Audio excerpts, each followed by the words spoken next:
efirdə danışıram mən, burada bir şeylər danışacaq, bir saat danışacaq. Sabah da o bir efirdə ya elə gəlin burada oturdu, gəlsiz Allah mənə bağışlayın, mən belə demək istəmirdim. Efirə çıxan adam, söz danışan adam nə dediyini və niyə dediyini və arxasında dura bilməyəcəyin sözü üzr istəyirəm, evdə arvadın da yanında demək olmaz. Sabah boşanarsan, biabır eləyərsən. Anlatabildim mi?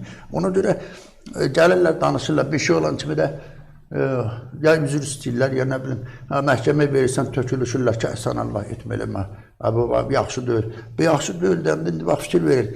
Mən deyirsən, Rahim Qazıyevin 35 ildir, bəlkə də 40 ildir. Gecə günüz danışırlar, hamısı danışır. Hər gün danışırlar. Axı bu adam təkcə Rahim Qaziyev deyil.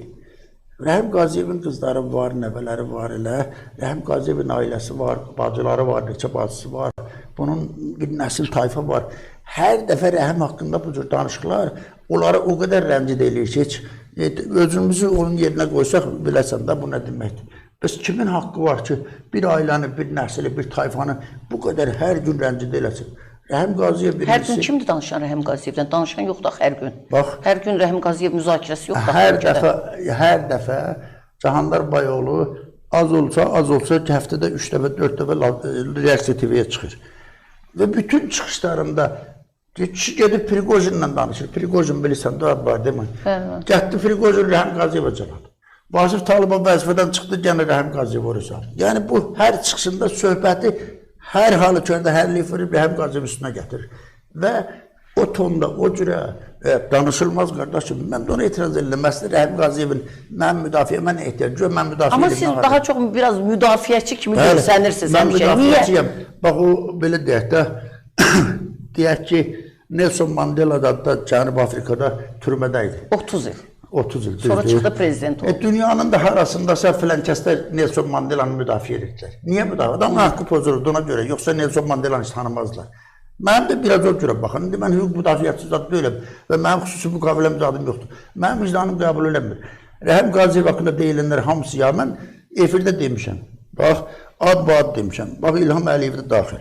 Cənab Prezident İlham Əliyev. Sən də bil. Və bu haqda danışan, əgər faktınız varsa, Rahim bəyə biri xain deyib, biri satqın deyib, biri Şuşanı satdı, biri Laçını verdi, biri nə bilim, belə elədi filan. Rahim Qaziyev bugün 9 mərtəbənin 9-cu mərtəbəsində hələ bu nazir olmamışdan 30 il əvvəl aldıq evdə yaşayır. Bunun evi yox, bunun villası yox, bunun dükkanı yox, bunun obyekti yox, bunun ayda da 400 manat pensiya alır, bonus pensiyası alır Rahim Qaziyev, düzdür? Rahim Qaziyev... Amma nazir vəzifəsində işləyib, institut məlum olub, niyə pensiyası alır? Rahim Qaziyevə rəsmi arayış verilib, generalın imzasından. Orada yazır ki, sizin nazir olmağınız haqqında nə prezident aparatının, nə də müdafiə nazir dəftərxanasında heç bir məlumat yoxdur. Yəni, Rahim Qaziyevin nazir statusu tanınmır. Məsəl üçün, Cahandar Bayoğlu bu haqda danışsın. Məsəl üçün, tamam, Rahim bəydən xoşun gəlməyə bilər. Adam nazir, Şuşanı satdı deyəndə Rahim nazir olur. Pensiya vermək gələndə deyirlər, sən nazir olmayıbsan. Mən Rahim bəyə dedim, bax, mən biraz istəyirəm, tamaşaçılar doğru başa düşsün. Mən Rahim bəyə dedim, Rahim bəy, bu arayış elə bir şeydir ki, Rus ordusunun təzədən Azərbaycan qayıtmasını birbaşa səbəbiyyət verib məsələdir. Gəl bunu, mən qabardım, ictimailəşdirək. Rahim bəy, biz nə dedim, ha? Dedi, Sərdar, bu millət 100 ildən çox bu ordunun, Rus ordusunun ayağının altında tapdıqda qalıb. Və o qədər də insanların qanı tökülüb. Biz bitə acıq eləyib köynəyi yandıra bilmərik. Bildin mi? Bu nə deməkdir? Sənin nazir statusunu tanınmırsa, demək sənin imzaladığın bütün sənədlər qeyri-legitim olur. Bunun da imzaladığı əsas sənəd 4-cü ordunun Azərbaycandan çıxışıyla bağlıdır, Qaraçovla bağlanan sənəd, düzdür. Əgər Rahim Qaziyevin nazir statusu tanınmırsa, o sənəd qeyri-legitim olur. Qeyri-legitim olan ki, Rus ordusunu gətir, təzədən Salyans kazarmaya diri də var. Bu, deməli bir Samazvanisi olub orada, gəlib Qaraçov aldadıb, yəni Ukrayna boyda bir dövləti tanımayan Rusiya. Elə Azərbaycanı tanımağa belə qaldır. Yəni, bu vəziyyət Rusiya istəsə, sabah da onu istifadə edə bildin mi? Mən də buna qarşıyam. Adama, o da deyirdi, o məşrubatda mənə meymun deyir. Adama bu qədər zülm eləyiblər. Adamı 11 il türmə yatırdıblar. Rahim Qaziyevin haqqında tutulduğu maddə var da, adamı tutublar. Nə ilə tutublar? 2 maddə var. Bir qanunsuz silah gəzdirmə, bir də külla miqdarda talama. Taladığı da ortadadır, 900 mərtəbədəki ev. Silah döndü Müdafiə Naziri olub da bu Müdafiə Naziri. Əslində olmalıydı Müdafiə Naziri. Ötən gün elə bir polkovniklə söhbətim oldu, siz də tanıyırsınız prinsipcə. Ona mən bir sual verdim ki, Rəhim Qaziyevin bəlkə də elə faciəsi onda oldu ki, adam nə bilim, getdi Müdafiə Naziri oldu. Elə onu dedi. Onu dedi ki, bəli, bir riyaziyyat müəlliminin Müdafiə Naziri postunda nə işi var idi? Dedi, hətta belə bir müqayisə də gətirdi ki, Əbülfəz Elçi bəy, yəni elə bir mənəvi lider kimi prezident olmaqla səhvini etdi. Rəhim Qaziyev də elə o Müdafiə Naziri postunda oturmaqla gedib müəllimliyini eləyək. Barışırsın bu sözlərlə, yəni razısınız. Yox, barışmıram, mən onun cavabını verəcəm. Hər şey var, elə deyil. Buyurun. Heç kim demir ki, məsələn üçün, bax, İsa Qəmbər Ali Sözcü sədr oldu, hani olurdu. Heç kim demir ki, Pənah Hüseyin niyə baş nazir oldu. Heç kim demir ki, Əbülfəz bəy niyə prezident oldu. Bunun məktəb zadı yoxdur. Niyə Əbülfəz Elçi bəy haqqında həmişə deyirlər də. Yox, indi qulaq as da. Elə Rəhim Qaziyev... Doğru deyil, heç kim belə prezident kimi doğulmur və yaxud da ölkədə belə bir fakültə yoxdur ki, ancaq o yetişdiriksə prezident olmalısan, yaxud spiker olmalısan, yaxud müdafiə naziri. Bu dəqiqə Gürcistan var mı? Gürcistan müdafiə naziri səndən də biraz yaşda kiçik olarca, burada bir qızdır. Yəni. Dünyada bu şeylər, nazir vəzifəsi siyasi vəzifədir birinci. İkinci, gəl baxaq, Rəhim Qaziyevə qədər, Rəhim Qaziyevdən sonra üstə 8 general nazir oldu. Hamını demək istədi yoxdur. Amma bunların heç biri Rəhim Qaziyevin elədiyi qədər eləyə bilməyiblər. Heç nə eləməyiblər əslində. Anlatabildim mi? Ona görə Rəhim Qaziyevin o nazir olduğu müddətdə sırf müdafiə faydalı şəmsalı bunlardan qat-qat çoxdur. Bu baxımdan rəhimliyə əslində biraz da ona görə deyirlər. Heç kim heç nə elə bilməyib, bu adam iş görüb.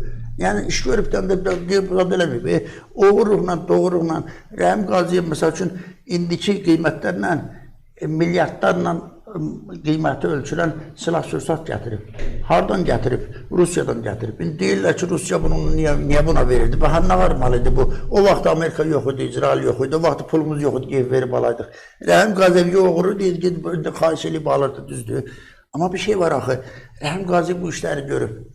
Maraqlı bir şey deyəcəmsə, Rəhim Qaziyevin xəttini mən həm də ona görə çox istəyirəm.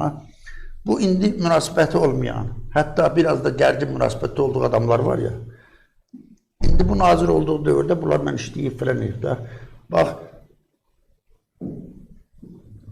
Buyurun. Bax, Surət Hüseynov. Sonradan axır-axırda çıxdı, dedi Rəhim 25 martda Daçot yazırdı filan filan. Bəli. Amma Rəhim Qaziyev hər zaman deyir ki, məsələn üçün, Surət Hüseynovun müəyyən gördüklər var. Məsələn, maraqlı bir kitab deyəcəm sizə. Bu əvvəl Zeynallı film çəkildi o vaxtda, Rəsul Quliyevlə 2 yubiley yaşıydı da. Bəli. Bu Rəhim Qaziyevlə söhbət edir, deyir ki, bu Rəsul Quliyev haqqında. Rəhim bəy deyir ki, Rəsul Quliyev o zaman, mən nazir olanda, qa dedim, qa gətirdi, qu dedim, qu gətirdi. Özü də söhbət qəpik quruşdan getmir, milyonlardan gedir. Amma biz nə Rəsul Quliyevin dədəsi Bayram kişiyə, nə də mənim dədəm Həsən kişiyə bağ evi tikmirdik, villa tikmirdik. Vətən üçün eləyirdi, millət üçün eləyirdi. Anlatabildim mi? Bu günləri Rəsul Quliyevlə etibar nədir? Rəhim Qaziyevin Salam Məliki də yoxdur. Və Rəhim Qaziyev bunu deməsə, Azərbaycanda onu heç kim bilmir. Anlatabildim mi? Rəhim bəy həm də ona görə, adam ədalətli adamdır. Sadəcə Rəhim görünür ki, o zaman indi Rəhim Qaziyev bir yerdə də bunların planlarını pozub. Bunların istəyinə çatmaqla mani olub. Ona görə də hamısı Rəhim Qaziyev üstünə. Mən yenə deyirəm, mən nə Rəhimə vəkil deyiləm, nə etibara vəkil deyiləm. Mən demişəm, İlham Əliyevdən tutdun, İlham Əliyevdən tutdun. Bax, ən sonuncu tanıdığın adam kimdir? Haqsız olduğu müddətçə üstünə gələrlərsə, mən orada olacam. Kim də nə deyir, desin, mənim bu adım yoxdur ki. Amma mən borçlu deyiləm. Mən sadəcə dedim, bir misal. Amma burada bir rəylərdə yazırlar ki, sadəcə Ermənistanlıları müdafiə edirsiniz, gözünə şəkil, elə onu deyirlər, gözünə şəklinin qatmaqla. Yəni maskirovka kimi deyirlər. Yazırlar, burada yazırlar. Ona görə rəyi sizin diqqətinizə çatdırıram ki, yəni gözünə onu qatırsınız, əslində isə yəni deyir, Ermənistanlıları müdafiə edirsiniz. Mən əlkəndə bunun çox ciddi şəkildə əleyhinəyəm, yəni bölməyək. Ermənistanlı da bu şəkildir, bu nə bilim, düzgün deyil. Canleferdəydim. Mən adətən oralara baxmıram Canleferdə olan, mən fikrim dağılır deyə. Bir də gözümə sataşdı, bir nəfər orada yazıb ki, Sərdar bəy, sizin talışlara münasibətinizi bilmək istəyirəm. Valla dedim, valla birisi nətərdir. Mən Talış olsun, Kürt olsun, Türk olsun, nə bilim, Ləzgi olsun, Erməni də olsa belə. Azərbaycan gerbinə, efirdə demişəm, baxanda, sinəsi qabaran, Azərbaycan bayrağına baxanda, gözü yaşaran, himni oxuyanda boğazını qəhər boğan, hər kəs mənim üçün qardaşdır. Milliyyəti nə olur olsun, Nə gözəl. nə qırdı olsun. Həqiqətən də, nə gözəl.